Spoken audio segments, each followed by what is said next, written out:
अस्सलामु अलैकुम नाज़रीन, JN न्यूज़ HD के साथ मैं हूं नाइला भट्टी। नजर डालते हैं आज की अहम खबरों पर।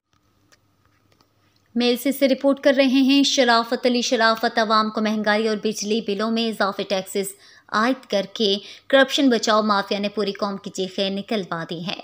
ये बात सैयद शिराज काज़मी ने बिजली बिलों में बेतहाशा इजाफे के खिलाफ निकाली गई एहतजाजी रैली से खिताब करते हुए कहा कि ताजिर मुल्क की मईशत की मजबूती में रीढ़ की हड्डी की हैसियत रखते हैं। हुक्मरानों ने बिजली बिलों में इजाफी टैक्सेस आयद करके ताजिर बरादरी समेत पूरी कौम पर महंगाई बम गिरा दिया है।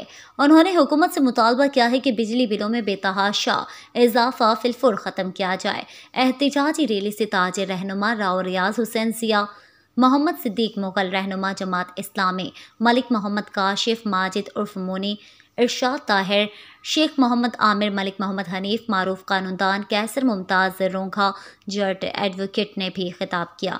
एहतजाजी रैली में जमात इस्लामी के कारकुनान समेत ताजिर बरादरी और शहरियों ने भी कसीर तादाद में शिरकत की।